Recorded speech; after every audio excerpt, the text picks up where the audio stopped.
आप भी वीडियो बन जाएं, आप सीईओ बन जाएंगे, एसडीओ बन जाए, कोई पदाधिकारी बन जाए और आप कहें कि अब तो हम बन गए लेकिन हम ज्वाइनिंग करने नहीं जाएंगे, तो एक तरह से फल का भोक्ता होते हुए भी आप भोक्ता नहीं हुए। छोटे छोटे वाक्य लिखिए, बड़े वाक्य लिखेंगे तो उसमें दिक्कत क्या होती है कि आपने शुरुआत कहीं से किया और अंत में जाकर के आप लिंग परिवर्तन हो गया। सरलता और संक्षिप्तता, अपनी बात सरल में कहें, सरल शब्दों में और संक्षिप्त में। आज हम लोग जानेंगे अभी चंद्रगुप्त नाटक के नायक कौन है। ये एक साहित्य में जो है, हिंदी साहित्य के क्षेत्र में एक मतलब विमर्श का विषय है कि इसका नायक कौन है और ये प्रश्न क्यों उपस्थित हुआ, और दूसरे जो है हमारे यहाँ हिंदी साहित्य में और जो कृति है और रचनाएं, उसमें ये क्यों नहीं प्रश्न उठता है, ऐसा विमर्श क्यों नहीं होता। क्योंकि जो नायक के गुण हैं, जो किसी भी साहित्यिक रचना के का जो नायक होता है, उसके जो गुण होते हैं वो सामान्य तौर पर किसी भी रचना में किसी एक पात्र का ही होता है और नायक क्लियर होता है, स्पष्ट होता है वो नायक है। तो यहाँ चंद्रगुप्त नाटक में क्या है कि जो भी नायकत्व के गुण हैं वो चंद्रगुप्त में तो दिखाई पड़ते ही हमें, लेकिन चाणक्य में भी साथ साथ दिखाई पड़ते हैं। दोनों पात्रों का, दोनों चरित्रों का विकास एकदम पैरेलल, समानांतर रूप से एक साथ हुआ है। इसी वजह से यह विवाद हो जाता है या विमर्श हो जाता है कि आखिर नायक किसको मानेंगे, है ना, नेतृत्वकर्ता कौन है, नायक कौन है। तो इसी चीज पर हम लोग चर्चा करेंगे कि चंद्रगुप्त नाटक का नायक कौन है, चाणक्य है या चंद्रगुप्त है। तो सबसे पहले अच्छा, इसमें पहले तो हम भूमिका में ये बताएंगे कि ये प्रश्न ही इसलिए खड़ा हुआ क्योंकि दोनों चरित्र एकदम समांतर रूप से विकसित हुए हैं, दोनों चलते हैं नाटक पढ़ते समय और दोनों एक दूसरे पर मतलब कहीं कोई किसी से कम प्रतीत नहीं होता है। इसी वजह से यह विमर्श पैदा होता है, इसी वजह से यह चर्चा जो है शुरू होती है कि आखिर दोनों में से नायक कौन है। तो नायक के कुछ गुण कहे गए हैं नाट्य शास्त्र में, ठीक है, जो साहित्य शास्त्र है नाट्य शास्त्र, उसमें नायक के कुछ गुण माने गए हैं। जैसे कि वह संपूर्ण कथा में मौजूद होना चाहिए, ऐसा नहीं कि बीच बीच में वो गायब हो जाता हो। फिल्म में जो हीरो होता है सारी कहानी उसके इर्द गिर्द घूमती है ना, तो वह कथा के, कहानी के मूल में मौजूद होना चाहिए। दूसरा, संपन्न व्यक्तित्व का होना चाहिए, है ना। हम हीरो को चोर दिखाते हैं, आजकल तो बॉलीवुड वो भी दिखाते हैं कि हीरो चोर है, हीरो बलात्कारी है, और इस तरह से दिखाते हैं कि बाद में आम लोगों को उसे सहानुभूति होने लगती है। बहुत सारी ऐसी फिल्म है जिसमें हीरो को दिखाया गया कि वो गलत काम करता है, लेकिन फिर भी वो जब सफल हो जाता है गलत काम करने में तो दर्शक ताली बजाते हैं। इस प्रकार से दिखाया जाता है, तो गलत परंपरा है ना। हमारे यहाँ जो नायक का एक जो कैरेक्टर हमारे यहाँ माना जाता है, चरित्र माना जाता है कि उसका किस प्रकार का आचरण होना चाहिए, उसमें किस प्रकार के गुण होने चाहिए, तो उससे हट करके दिखाने से समाज पर भी प्रभाव पड़ता है, लोग उससे प्रेरित भी होते हैं। हम लोग जानते हैं कि कला और साहित्य एक दूसरे को क्या, उनके बीच परस्पर संबंध होता है, अनुनाश्रय, एक दूसरे को प्रभावित करते हैं। तो चंद्रगुप्त नाटक में हम देखते हैं कि जो नाट्य शास्त्र के अनुसार, साहित्य शास्त्र के अनुसार जो नायक के गुण होते हैं, पहला हमने क्या बताया, वो कथा में, पूरी कथा में मौजूद हो। 3-4 जो मोटे तौर पर हैं नायकत्व के गुण, उस पर ही हम लोग चर्चा करेंगे। दूसरा क्या है, दूसरा है कि वह जो उस साहित्य का, जो कृति का जो रस है ना, हम लोग हिंदी साहित्य में, किसी भी साहित्य में रस पढ़ते हैं, ठीक है, जैसे श्रृंगार रस है, करुण रस है, भक्ति रस है, वीर रस है ना। तो ये सभी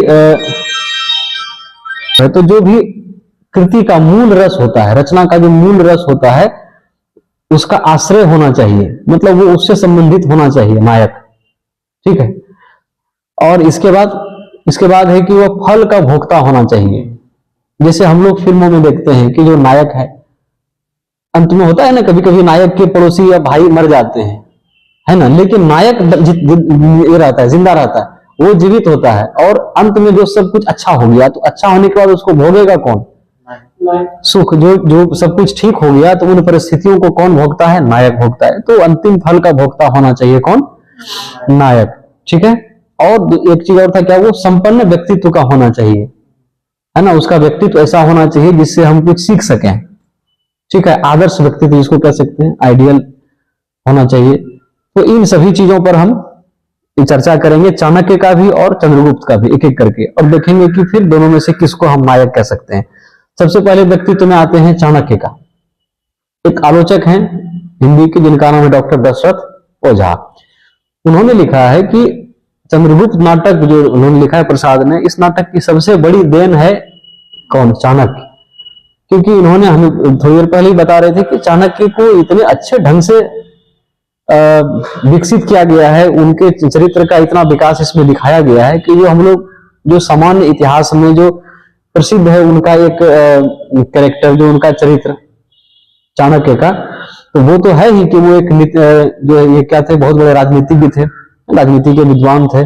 इसके अलावा जो इसका हुआ घनानंद का जो नाश हुआ, जो चंद्रगुप्त का साम्राज्य स्थापित हुआ, इतना बड़ा जो राजनीतिक फेरबदल हुआ भारतवर्ष में, इन सभी के पीछे चाणक्य का बुद्धि था, उनका हाथ था। ठीक है, लेकिन हम जब चंद्रगुप्त पढ़ते हैं तो हमें लगता है कि उनका और भी उनके महान विचारों से जो है वो हम रूबरू होते हैं चाणक्य के। और जो सामान्य इतिहास है, जो चाणक्य को के व्यक्तित्व को जो महान बनाता है, उससे कहीं आगे बढ़ करके हम इस नाटक में देखते हैं। तो यही लिखा है इन्होंने, डॉक्टर दशरथ ओझा जी ने, कि इस नाटक की जो सबसे बड़ी देन है वो क्या है? चाणक्य का व्यक्तित्व। उसके बारे में हमको जो है, जो जयशंकर प्रसाद जी और उनके चरित्र को उभार के हमें बताते हैं। ठीक है, और उनका जो संवाद है, उनका व्यक्तित्व का जो ये है, ऐसा लगता है कि वो बीच में है और चारों तरफ सब लोग घूम रहे हैं। मतलब वो सूर्य की तरह है और चारों जो सभी ग्रह नक्षत्र उनके जितने भी पात्र हैं, ऐसा लगेगा, आप नाटक अगर पढ़े हैं आपको लगेगा कि चाणक्य जो है वो क्या है, एक तरह से वो है जो, हाँ, जो नहीं, मतलब एक डायरेक्टर, किसी फिल्म का डायरेक्टर होता है जो सबको घुमा रहा है, सबको नचा रहा है, सब उसके इशारे पर नाच रहे हैं। ठीक है, वो वही है। और दूसरा वो क्या करता है, साम्राज्य का निर्माता बनता है, मगध साम्राज्य का निर्माता। और चंद्रगुप्त से वो जब बात करता है, क्योंकि चंद्रगुप्त शिष्य है उनका, तो जब चंद्रगुप्त से चाणक्य बात करता है तो जिस प्रकार का वो संवाद इसमें लिखा गया है, उससे भी लगता है कि वो नायक है, वही बॉस है। वो क्या कहता है? वो कहता है, जैसे चंद्रगुप्त कुछ पूछा, उसमें है संवाद, आप पढ़ेंगे चंद्रगुप्त नाटक में। चाणक्य कहता है, यह प्रश्न करना तुम्हारा काम नहीं है। तो चंद्रगुप्त को ऐसा कहता है, यह अभी इस प्रश्न का समय नहीं आया है ना, मेरी जो आज्ञा है उसका अनुपालन करो, अभी प्रश्न मत पूछो। और चंद्रगुप्त चुप भी हो जाता है। तो ये पढ़ने के बाद लगता है कि चाणक्य ही नायक है, वही सुप्रीम है ना। अब हम आते हैं व्यक्तित्व में ही चंद्रगुप्त पर। चंद्रगुप्त भले ही चाणक्य का शिष्य है और इस प्रकार से चाणक्य उसको कहता है, लेकिन चंद्रगुप्त का व्यक्तित्व भी कम नहीं है। चंद्रगुप्त जो है उसके भी कुछ संवाद हैं जिससे उसका संपन्न व्यक्तित्व का हमें पता चलता है। जैसे जब चाणक्य, एक समय ऐसा आता है जब चाणक्य उसका साथ छोड़ देते हैं, लेकिन तब भी वो अपने से स्वयं के बल पर, ठीक है, स्वयं के बल पर वो सेना का संगठन करता है। और क्या कहता है अपने सैनिकों को? कहता है कि चंद्रगुप्त युद्ध करना जानता है, और याद रखो, स्मरण रखो कि उसके नाम का गान विजय लक्ष्मी का गान है। यानी कि चंद्रगुप्त का अर्थ ही होता है विजय। तो कितनी बड़ी बात कर रहा है, और वो ऐसे समय में कर रहा है जब चाणक्य उसके साथ नहीं है। इसलिए यह माना जाना कि वह चाणक्य पर पूरी तरह से निर्भर था, यह गलत है ना, यह नहीं माना जा सकता। और दूसरी बात, अगर चंद्रगुप्त चाणक्य की हर बात को मानता है, तो हमने जो उस दिन पढ़ाया था कि भारतीय संस्कृति के कुछ उदात्त पक्ष हमें मिलते हैं चंद्रगुप्त नाटक में, और एक बहुत बड़ा उदात्त पक्ष होता है क्या, हम अपने गुरुजनों के आज्ञा का पालन करते हैं, उनको रेस्पेक्ट देते हैं। तो अगर चंद्रगुप्त चाणक्य की सभी आज्ञाओं का पालन करता है, यह इसके कमजोर चरित्र को नहीं बताता चंद्रगुप्त के, बल्कि उसकी गुरु भक्ति को दिखाता है ना, उसकी गुरु भक्ति को दिखाता है, क्योंकि शिष्य है उनका, इसलिए वो जो कहते हैं चाणक्य वो उसको स्वीकार करते हैं, उसको मानते हैं। लेकिन इसका यह अर्थ नहीं है कि उनका व्यक्तित्व कमजोर था। और जिस प्रकार हम कई संवादों में हमने देखा कि चंद्रगुप्त के, एक और बार होता है चंद्रगुप्त जब वो कहता है, चंद्रगुप्त की समस्त शिक्षा का चाणक्य को ही कहता है, चाणक्य ने उनको पढ़ाया है, तो वो कहते हैं, चाणक्य उसको एक उसमें दृश्य जिसको समझाते हैं, ठीक है, कि अभी ऐसा नहीं करना चाहिए, ये बालकों की तरह, उसमें ऐसा कुछ संवाद है कि बालकों की तरह उतावलापन नहीं दिखाना चाहिए। तो चंद्रगुप्त क्या कहता है? वो कहता है कि आपने जो शिक्षा दिया है, गुरुकुल में जो मैंने शिक्षा पाई, समस्त शिक्षा का सार मैंने यही जाना है, आत्मसम्मान के लिए मर मिटना। ठीक है, क्या है? संपूर्ण शिक्षा का मैंने यही सार जाना है कि आत्म सम्मान के लिए मर मिटना। तो इन सभी संवाद से पता चलता है कि चंद्रगुप्त भी बहुत महान व्यक्तित्व का स्वामी था, और ये संवाद से पता चलता है। और कुछ घटनाएं भी ऐसी हैं, जैसे कि चाणक्य को जब बंदी बना लिया जाता है तो उसको कौन छुड़ाता है? उसको चंद्रगुप्त छुड़ाता है, ठीक है, उसको चंद्रगुप्त कारागृह से मुक्त करवाता है। इसके बाद जब हम वो जाता है सेल्यूकस के वहां, तो सेल्यूकस के जो है शिविर में जाकर के जिस प्रकार वह वीरता का प्रदर्शन करता है दुश्मन के शिविर में, वह भी उसके महान और वीर व्यक्तित्व को दिखाता है। इसके अलावा सिकंदर जो उसको जब उसके शिविर में जाता है ये, और सिकंदर उसको सहायता की पेशकश करता है और चंद्रगुप्त उसको ठुकरा देता है, वह भी उसके वीर व्यक्तित्व को दिखाता है। और अब सबसे बड़ा कारण जहां पर यह भारी पड़ता है चाणक्य पर, वो क्या कि चाणक्य भले ही साम्राज्य निर्माता है ना, उसके पास भले ही राजनीति है, बहुत सारा उद्देश्य उसका बहुत महान है कि हम ये कर देंगे, समाज को पलट देंगे, लेकिन इन सब चीज को करने का वो रिस्पॉन्सिबिलिटी किसको देता है? चंद्रगुप्त को। इसके लिए योग्य व्यक्ति उसको कौन लगता है पूरे भारतवर्ष में? चंद्रगुप्त। इसका मतलब चंद्रगुप्त योग्य था तब ना। यानी कि इस नाटक को जब हम पढ़ते हैं तो चाणक्य जो उसको चुनता है, यह घटना ही साबित करती है कि चाणक्य जब इतना महान था, इतना राजनीतिज्ञ था, इतना कुशल व्यक्ति था, इतना महान शिक्षक था, तो निश्चित रूप से वह किसी को चुनता है तो योग्य को ही चुनेगा ना। तो अगर चाणक्य किसी को चुन रहा है तो वह निश्चित रूप से बहुत ही योग्य व्यक्ति है, ठीक है। तो इस तरह से व्यक्तित्व में कहीं से भी जो है ये क्या थे? चंद्रगुप्त भी कम नहीं थे। दूसरा है मूल भाव से संबंध। हमने कहा जो नाटक का मूल भाव है उससे संबंध होना चाहिए नायक का। इस नाटक का मूल भाव क्या है? देशभक्ति है, देश के प्रति मर मिटने का। जो हमने उस दिन कहा, इसमें जो गीत है हिमाद्री तुंग सिंह से, जो इस नाटक के मूल भाव को व्यक्त करता है। इस नाटक का मूल भाव ही है। ये वैसे समय में लिखा गया था जब भारत स्वतंत्रता की लड़ाई लड़ रहा था, ठीक है। तो इतिहास की घटनाओं से, इतिहास की वैसी घटनाएं जिसमें कि विदेशियों पर हमारी जीत जो है दिखाई गई है, ये हमने जीता था, विदेशियों को भगाया था यहां से, वैसी घटना, वैसे जो है उस तरह की ऐतिहासिक घटना को लेते हुए यह रचना की गई है, यह रचना लिखी गई है उस समय।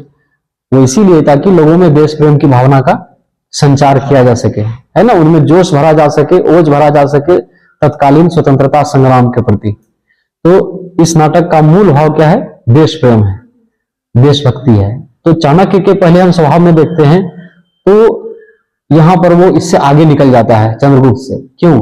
क्योंकि चंद्रगुप्त को तो राजा भी बनना है ये और काम, लेकिन चाणक्य के पास उसको तो राजा नहीं बनना है ना। वो तो उसका एक ही लक्ष्य है कि विदेशियों के आक्रांताओं से जो है, विदेशियों से आक्रांताओं से भारत को मुक्त करा देना और एक निष्कंटक राज्य की स्थापना भारत में कर देना, जिसकी सीमाएं चारों तरफ से सुरक्षित हो, है ना, एक मजबूत शासन की जो प्रजा के हितकारी हो, कल्याणकारी एक राज्य की स्थापना करके और राजनीति से संन्यास ले लेना, कहीं आश्रम चले जाना या अपना जो शिक्षक का काम था उनका वो करना। उनको कहीं मंत्री नहीं बनना था, उनको कोई राजा नहीं बनना था। ऐसा नहीं था कि चंद्रगुप्त को वो कहते कि मगध तुम ले लो तो हमको नालंदा का राजा बना देना, इस शर्त पर वो सहायता कर रहे थे। ऐसा उनका कोई उद्देश्य नहीं था। इसीलिए उनका एकमात्र उद्देश्य देश प्रेम था, देशभक्ति थी। अगर घनानंद को भी वो कुछ कहने गए थे जिसके लिए कि घनानंद ने उनका अपमान किया था, तो उसमें भी उनका अपना कोई लोभ, कोई स्वार्थ नहीं था, बल्कि वो भी देश के लिए ही गए थे, राज्य हित के लिए ही कहने गए थे। इसीलिए देशभक्ति में, देश प्रेम के भाव में जो इस नाटक का मूल भाव है, वो उसमें चाणक्य बहुत आगे हैं। लेकिन ये सभी चीजें उनके पास अगर बुद्धि बल है तो भुजाबल किसके पास है? बाहुबल, वो है चंद्रगुप्त के पास, ठीक है। इन सभी को अगर पर्दे के पीछे से संचालित करते हैं चाणक्य, तो सामने में मंच पर कौन करता है इसको? चंद्रगुप्त करता है। इसीलिए ये नहीं माना जा सकता है कि देश प्रेम उसके अंदर नहीं है या वो उसने देश के लिए कुछ नहीं किया, बल्कि इसमें कहा जा सकता है दोनों एक दूसरे के पूरक बने, एक दूसरे के बिना दोनों कार्य नहीं कर सकते थे। तो लेकिन फिर भी चूंकि चाणक्य के जीवन का एकमात्र लक्ष्य था ये, इसीलिए चाणक्य इसमें थोड़ा सा तो आगे चंद्रगुप्त से निकल ही जाते हैं देशभक्ति के मामले में, जो इस नाटक का मूल भाव है। इसके बाद रस का आधार है कि हमने कहा कि वह जो भी रचना है, कृति है, उसका जो मूल रस है, उसका आधार, उसका संबंध होना चाहिए नायक से। इस नाटक का मूल भाव है वीर रस। वीर मुख्य रस क्या है? वो वीर रस है। जिसको साहित्य में अंगी रस कहते हैं, और एक सहायक रस भी होता है जो और भी साथ में चलता है। जो दूसरा प्रमुख रस हुआ उसमें, वो इसमें है श्रृंगार रस।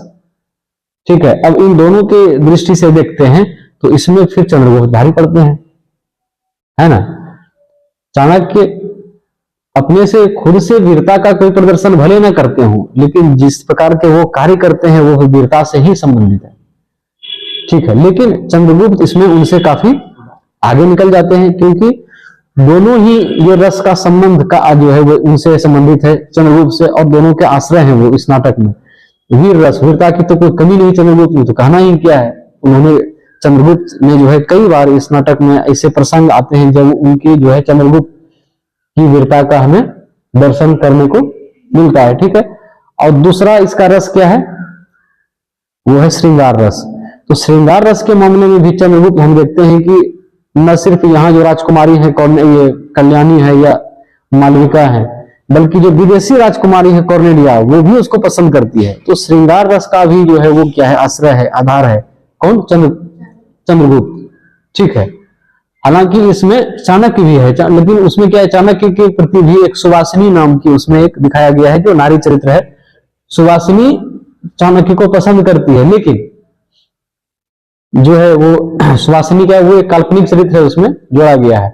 और चाणक्य का जो लोक प्रचलित, जो हमारे यहाँ प्रचलित है प्रारंभ से ही, जो चाणक्य का व्यक्तित्व, उनका जो चरित्र प्रचलित है हमारे यहाँ, वो एक रूखे व्यक्ति का है ना, जिसको इन चीजों से कोई मतलब नहीं है ना, उसको प्रेम जैसे संबंधों से, इन चीजों से कोई अर्थ नहीं। वो सन्यासी टाइप का है ना, शिक्षक है और बहुत रूखा है।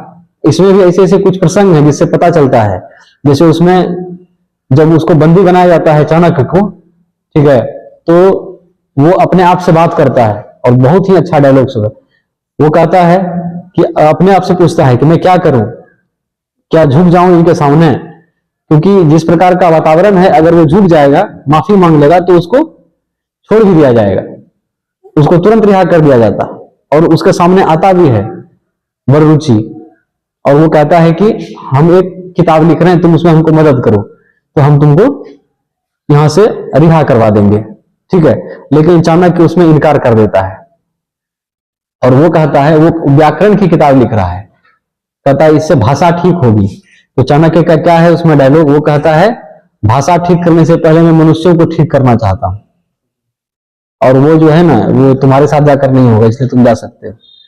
तो वो वररुचि वहां से चला जाता है, और तब वो अंदर में वो घूमता है चाणक्य कारागृह में, और अंदर में वो अपने आप से बात करता है, जिसको क्या कहते हैं नाटक में मोनोलॉग, है ना, जो खुद से अकेले बातें करना। जैसे हम लोग फिल्मों में देखते हैं कभी किसी शाम में देखकर खुद से बात कर रहा है। डाय मीन्स होता है दो, तो दो लोग जब बात करते हैं उसको कहते हैं डायलॉग। ठीक है, मोनो मीन्स एक होता है ना, अपने आप से बात। तो वो अपने आप से बात करता है और क्या कहता है चाणक्य अपने आप से कि मैं क्या करूं, अब क्या झुक जाऊं इनके सामने, जो निरंकुश शासक है, इनसे माफी मांग लूं। तो फिर कहता है नहीं, मैं नहीं झुकूंगा। तो उसके बाद वो कहता है मैं प्रण करता हूं कि मैं कभी किसी के सामने नहीं झुकूंगा, माफी नहीं मांगूंगा, और जब मेरे हाथ में अधिकार आएगा तो मैं सामने वाले को भी माफ नहीं करूंगा। कितना बड़ा प्रण लेता है, क्या मैं भी माफी नहीं मांगूंगा अगर मैं सही हूं, और जिस दिन मैं अधिकार में आऊंगा तो मैं दूसरे को भी माफ नहीं करूंगा। ठीक है, ये अगर तुमको अधिकार है, तुम आज पकड़े हो तो मेरी हत्या कर दो, मेरा गला काट दो, क्योंकि अगर हम जिस दिन बने, हम तो तुमसे माफी नहीं मांग रहे हैं, लेकिन अगर हम जब आए अधिकार में, शक्ति में, तो तुम मांगोगे हमसे कि हम मेरा गला मत काटो, तो हम भी माफी नहीं देंगे, क्योंकि हम भी नहीं मांगे थे, है ना। तो ये तो वीर रस की उसमें भी कमी चाणक्य में भी नहीं है, लेकिन चंद्रगुप्त ऐसे बहुत सारे हैं। तो एक वीर रस हो गया, दूसरा श्रृंगार रस। तो ये हम ये बता रहे थे कि उनका जो व्यवहार है, उनका जो चरित्र है, बहुत रूखा टाइप का, रूखे तरह का दिखाया गया है सामान्य इतिहास में, लेकिन यहाँ पर एक चरित्र जोड़ा गया है, नारी चरित्र, क्या है, सुवासिनी। ये दिखाया गया है कि उसके प्रति चाणक्य भी कुछ और सुवासिनी, वो लोग पसंद करते हैं एक दूसरे को। तो थोड़ी सी कोमलता उनके स्वभाव में, उनके चरित्र में डाला गया है इस नाटक में, लेकिन वो भी कुछ ही दूरी तक है ना, कुछ ही दृश्यों में ये सिमट गया है, ज्यादा नहीं है, लेकिन हल्का दिखाया गया ये चीज। लेकिन फिर भी इसको ये नहीं माना जा सकता है कि ये श्रृंगार रस जो हम लोग पढ़ रहे हैं कि रस का जो इसमें जो मुख्य रस है इसमें वीर रस और श्रृंगार रस, तो श्रृंगार रस का आधार मान लिया जाए, उस तरह की चीज नहीं है, वैसा चंद्रगुप्त को ही माना जा सकता है। ठीक है, इसके बाद आता है क्या, फल का भोक्ता, फल को भोगने वाला इस नाटक में कौन है? तो फल जो निकलता है, फल क्या है, कर्म का क्या निष्कर्ष है, जो हम लोग कर्म करते हैं, जैसे आप लोग तैयारी कर रहे हैं, आपके लिए फल क्या होगा इस चीज का जो आप लोग कर्म कर रहे हैं? हाँ, रिजल्ट हो जाना है ना, फाइनल रिजल्ट हो जाना। तो उसी प्रकार से अगर कहा जाए चाणक्य के लिए, चाणक्य क्या कर्म कर रहे थे?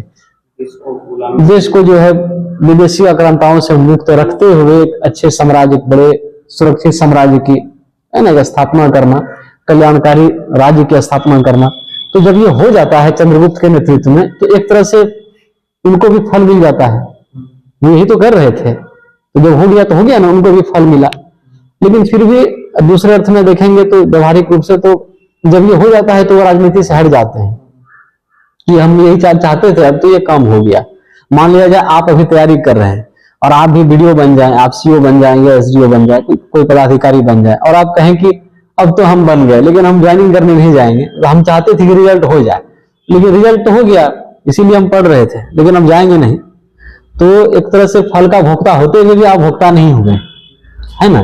फल तो आपने मिल गया आपको फल जिसके लिए आप कर्म कर रहे थे, लेकिन भोक्ता आप नहीं, व्यवहारिक रूप से नहीं माना जाएगा।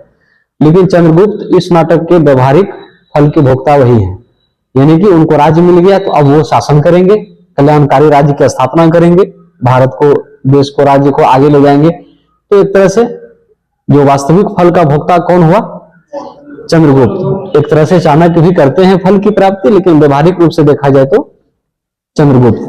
तो अब हमने ये जो है इन सभी चीजों पर, इन सभी जो है जो नायकत्व का गुण था, इसमें हम लोगों ने एक एक करके सभी बिंदु पर यह देखा कि चाणक्य और चंद्रगुप्त दोनों में कौन किस पर भारी पड़ता है।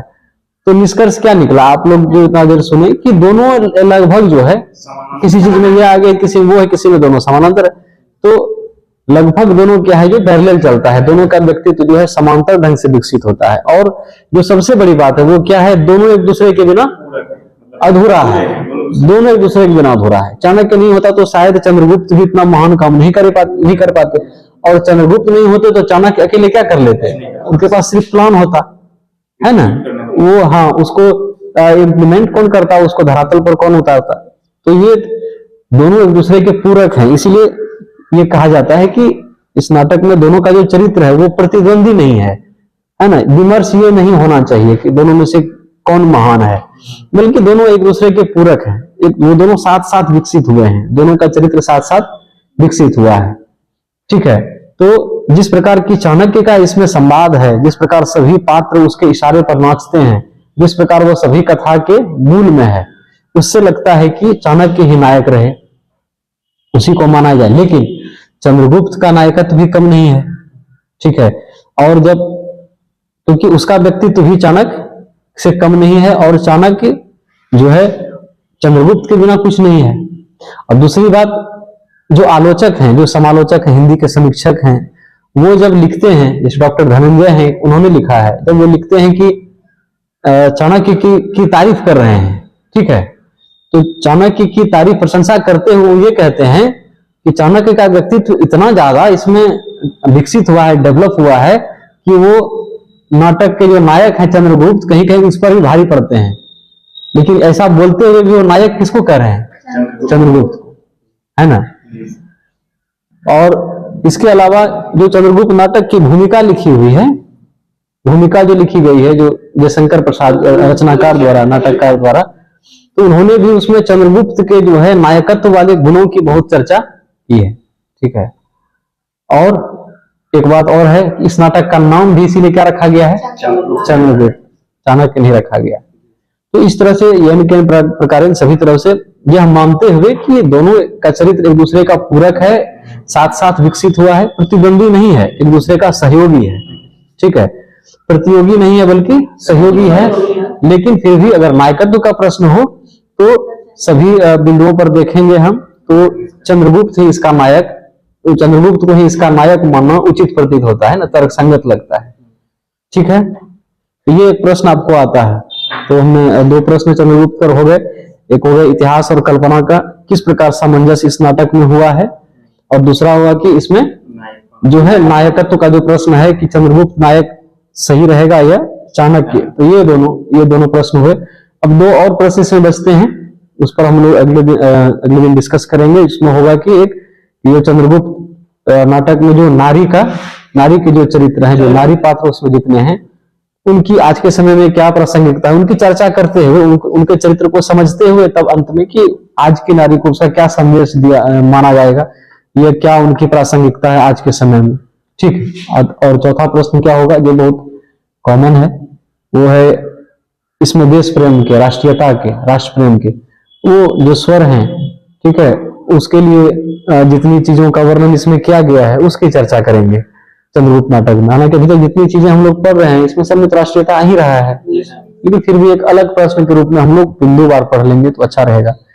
ठीक है। इसका जो है नोट्स हम शेयर कर देंगे, ग्रुप में शेयर कर देंगे। तो जिनका भी हिंदी साहित्य है अपना, वो अपनी भाषा में, लेकिन हम ये कहेंगे, देखिए एक चीज और इसमें हम बोलना चाहते हैं, इसके पहले भी हम पढ़ा रहे थे एक बार कहीं, तो हमको एक दो लोगों ने कहा कि आप जो सर पढ़ाते हैं और जो यूट्यूब वगैरह पर मिलता है, और लोगों का जो अच्छे पढ़ाते हैं वो भी बहुत बढ़िया पढ़ाते हैं, और लेकिन उनका क्या है कि वो जो हिंदी बोलते हैं पढ़ाते समय तो वो बड़ा टफ रहता है, क्योंकि जैसे हम बहुत सारा अंग्रेजी का भी शब्द आप लोग को समझाते समय बोल देते हैं। तो मेरा उद्देश्य ये है, हम इसलिए बोलते हैं क्योंकि मेरा मानना है कि हम कितनी हिंदी जानते हो, ठीक है, लेकिन हम चाहते हैं कि हम एक सामान्य जो छात्र है ना, जो गांव में किसी सरकारी स्कूल से पढ़ा है, किसी किसान का बेटा बेटी है, वो उसको बीपीएससी करना है, उसको सिविल सर्विस में जाना है, तो थोड़ा जिसका बेस नहीं है कुछ उतना बहुत अच्छा, तो उसको ऐसा ना लगे कि किसी की हिंदी सुन करके कि अब ये तो बहुत भारी है, हमसे तो होगा ही नहीं, क्या बोले जा रहे हैं। तो इसीलिए हम अपनी भाषा इस तरह से रखते हैं ताकि सभी को समझ में आ जाए। आप जिस भाषा में समझे, भाषा मेरे लिए क्या है, अभिव्यक्ति का माध्यम है, सभी के लिए भाषा क्या है, अभिव्यक्ति का माध्यम है। हमको याद है एक जगह स्टूडियो में, हम जिसमें सिंगर थे, गाना गाते थे, भागलपुर स्टूडियो में, वहां पर एक आदमी आए और उनको कुछ ये बनवाना था, उसमें चुनाव वाला चल रहा था, तो हम वहीं बैठे हुए थे, वो चुनाव प्रचार का उनको बनवाना था। हाँ, तो जिला परिषद में किसी चीज में वो खड़े हो रहे थे, उम्मीदवार थे, तो वो अपना काम जल्दी निकलवाने के लिए, ठीक है, काउंटर पर बड़ी अजीब अजीब बातें कर रहे थे। ठीक है। पहले तो उन्होंने शुद्ध हिंदी में बहुत सारे शब्द कहे, तो उसके बाद उनको लाया गया ऊपर जहां पर की रिकॉर्डिंग हो रहा था, लाया नहीं गया, वो खुद आ गए और सारे काम को डिस्टर्ब कर दिया उन्होंने, और वहां आकर के वो अंग्रेजी बोलने लगे। और किससे बात कर रहे थे अंग्रेजी में? जो वहां पर झाड़ू लगा रहा था, जो बाहर में ये था, जो गेट कीपर था, उससे अंदर आए तो जितने भी वहां पर मिस्त्री सब थे, और जो इंस्ट्रूमेंट वगैरह बजाते थे, जैसे कोई नाल वादक थे, कोई हारमोनियम वाले थे, कोई गिटार वाले थे, उन सबको वो अंग्रेजी में मतलब खूब बोले जा रहे हैं। तो फिर हम उनको बुलाया और समझाया उनको कि ये क्या कर रहे हैं आप, इससे क्या होगा। ठीक, आपको जो भी काम है, तो अच्छा तो ये होता है कि हम लोग भागलपुर में थे तो आप अंगिका में बोलते, सबसे अच्छा रहता, ताकि जितने लोग हैं सभी यही के हैं, लोकल हैं, जल्दी समझते है ना। मान लिया जाए, अगर हम एक बात बताओ, हमारी हिंदी बहुत अच्छी है, ठीक है, और मान लिया जाए कि हम लंदन में हैं, ठीक है, और लंदन में कोई, मान लिया जाए कि कोई स्ट्रीट किसी नाम का है, ठीक है, सपोज कि रोज स्ट्रीट नाम से कोई जगह है, हमको वहां जाना है, ठीक है। अगर हम बहुत अच्छी हिंदी जानते हैं और वहां पर हम अंग्रेजों को किसी को कहें सड़क पर, इंग्लैंड के किसी व्यक्ति को कि कृपा करके मुझे रोज स्ट्रीट का रास्ता बता दीजिए, या पथ, या रोज स्ट्रीट पथ किधर को होकर जाता है, कृपया मुझे जानकारी दीजिए, तो ये हास्यास्पद लगेगा ना, है ना। कोई भी थर्ड पर्सन सुनेगा तो क्या कहेगा। इससे बेहतर होगा कि अगर, चूंकि हमको अभिव्यक्ति अपनी करनी है ना, उसके साथ कम्युनिकेशन करना है, तो हम उसको एक सामान्य भाषा में ही कहें। अगर हम, मेरी अंग्रेजी टूटी फूटी भी है, तो अगर हम इस तरह से भी उसको कहें कि I want go rose street, तो वो हमको बता देगा। अगर हम, अच्छी नहीं है मेरी अंग्रेजी, इतना भी कहेंगे तो वो हमको अवश्य रूप है ना पहुंचा देगा, बता देगा। तो वही अंग्रेजी में वहां काम आएगी कि मेरी शुद्ध हिंदी काम आएगी। वैसे अंग्रेज कोई आता है और यहाँ आकर के शिवाजी नगर में, इस ब्लॉक में यहाँ आसपास कहीं पर बहुत विशुद्ध अंग्रेजी में बात करता है, तो क्या हम उसको महान कहेंगे? इससे अच्छा होगा कि अगर उसको आता हो तो टूटी फूटी मैथिली में ही बोले, तो यहाँ पर उसको मदद मिल जाएगी, है ना, जो काम है उसका हो जाएगा। भाषा का पर्पस क्या है, तो इसीलिए हाँ, लेकिन एक चीज ध्यान में रखेंगे, इसके साथ ये भी कहेंगे कि ये समझाने के लिए है आपको, लेकिन जब आप लिखेंगे तो उसकी भाषा अलग होती है। हाँ, लेकिन सरल ही लिखेंगे, ये बात है, सरल ही लिखेंगे। ऐसा नहीं कि बहुत टफ हिंदी लिखेंगे और बहुत कठिन कठिन शब्द लिखें, ऐसा शब्द ना लिखे कि जो कॉपी जांच करने वाले उनको डिक्शनरी खोल कर बैठना पड़ जाए, वैसे शब्द भी नहीं लिखने चाहिए, है ना। सरल सरल भाषा में लिखेंगे। कहा जाता है सरलता और संक्षिप्तता ये विश्व की सबसे अच्छी शैली है, यानी अपनी बात सरल में कहें, सरल शब्दों में और संक्षिप्त में। जहां तक हमको याद है गेटे का कथन है, शायद कवि थे बहुत बड़े, हाँ, तो क्या है कि आप सरलता और संक्षिप्तता, ये अपनी शॉर्ट में, संक्षिप्त में अपनी बात कहें और सरल रूप में कहें, ये दोनों। और इसी में एक चीज और हम कहेंगे कि जीएस में, ठीक है, सामान्य अध्ययन का जब आप उत्तर लिखते हैं तो वहां पर हर विषय की अपनी एक भाषा होती है, तो समझने के लिए आप जैसे भी कहें, लेकिन लेखन में आप उसको प्रयोग करें। और जब आप बात करते हैं, जब जीएस में आप डिस्कशन करें, आपस में चर्चा करें, तो आप कोशिश करें कि उस भाषा का प्रयोग करें।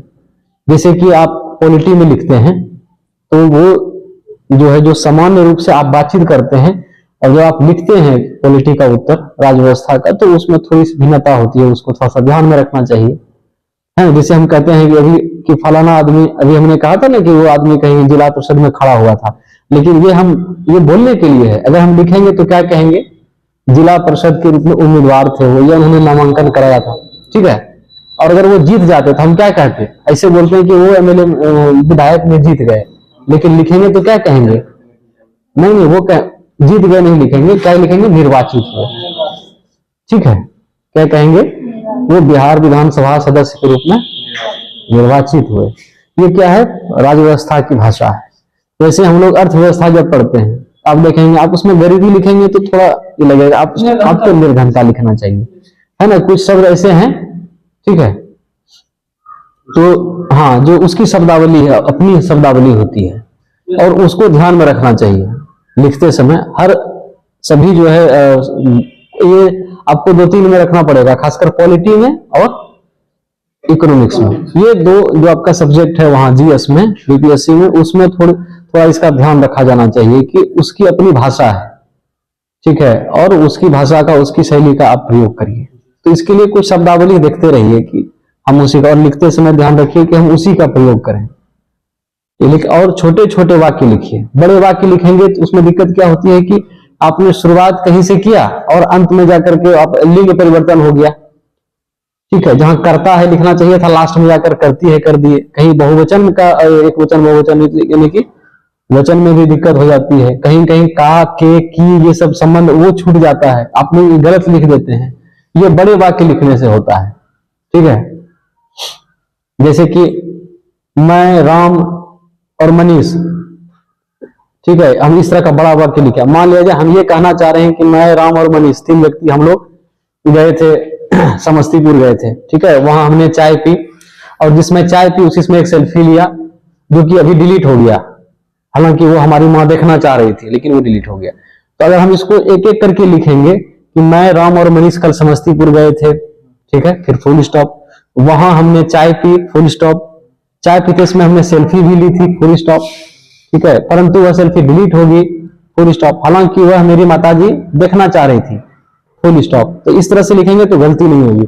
और अगर हम इसी को एक बड़े वाक्य में इसी को लिखेंगे बना करके, ठीक है, कि मैं, राम और मनीष कल समस्तीपुर गए थे, जहां पर हमने चाय पी और उसी समय हमने सेल्फी लिया था, परंतु वह सेल्फी माँ देखना चाह रही थी, लेकिन हम नहीं दिखा सके क्योंकि वह डिलीट हो गया था। इतना बड़ा लिखेंगे ना कहीं मिस्टेक हो ही जाएगा, कुछ ना कुछ व्याकरण संबंधी गलती आप कर देंगे। इसीलिए क्या करेंगे, छोटे छोटे वाक्य लिखेंगे तो आपसे गलती नहीं होगी, ठीक है। और आपस में बातचीत भी किया करिए। जैसे हमने ये आज 2 प्रश्न बताया, तो अपना ग्रुप रखिए, किसी से भी 1-2, ज्यादा नहीं, लेकिन 2-3-4 लोग काफी हैं, बहुत हो गया, और ज्यादा भीड़ नहीं। और उसमें आपस में बातचीत करिए कि ये जो फ्रेमिंग करिए कि चंद्रगुप्त नाटक का नायक कौन है, इस विषय में आइए हम लोग बातचीत करते हैं। आप बताइए कि क्यों है। तो फिर आप जैसे कि विनोद है, विनोद बताएगा कि चंद्रगुप्त नाटक का नायक कौन है, इसमें भूमिका में क्या लिखेंगे विनोद, तो विनोद बताएगा कहाँ। देखिए पहले भूमिका में ऐसे ऐसे बताएंगे, उसके बाद फिर आएंगे मेन मुद्दे पर, बिंदुवार इसको बताएंगे, पहला इस बिंदु पर, फिर दूसरे इस पर, फिर अंत में निष्कर्ष में ये सब लिख करके ये खत्म करेंगे। तो फिर जो सामने वाला होगा वो कहेगा कि आप अगर उसको कुछ याद आ जाएगा, वो कहेगा नहीं इसमें ये भी जोड़ना था, है ना, ये आप ये फिर आप ज्यादा लिख रहे हैं, ये इसकी जरूरत नहीं है, तो उस प्रश्न में लिखा जा सकता था, इसमें लिखने की जरूरत नहीं थी। ठीक है, और इस तरह से एक फाइनल रूपरेखा सभी प्रश्न का ये हो जाएगा। फिर दूसरा प्रश्न कहेंगे कि आप तुम बोलो, फिर दूसरा व्यक्ति बोलेगा। और जो आप इस तरह से बोलने सीख जाएंगे तो फिर आपको एग्जामिनेशन हॉल में लगेगा नहीं कि आप परीक्षा दे रहे हैं। ठीक है, क्योंकि वो फ्रेमिंग जो है एक रूपरेखा उत्तर की मोटे तौर पर आपके सामने होगी, और उसी में से जो उत्तर में कुछ फेरबदल किया जाएगा, वहां पर प्रश्न में कुछ थोड़ा बहुत चेंज करके, कुछ उसमें टेल लगा करके, है ना, कुछ पूछा जाएगा, तो आप उसको लिख पाएंगे, क्योंकि आपके सामने एक मोटे तौर पर उसकी जो है रूपरेखा आपके सामने होगी। तो थोड़ा बहुत ही चेंज करके और जो पूछा जा रहा है उसका उत्तर आप लिख देंगे। ठीक है, चलिए आज के लिए इतना ही। सब्सक्राइब करें हमारे चैनल एम सिंह फॉन न्यूज़ को और बेल आइकन को प्रेस करने के बाद नोटिफिकेशन को ऑन कर लें कॉम्पिटिटिव एग्जाम की तैयारी एवं संबंधित सभी जानकारी सबसे पहले पाने के लिए।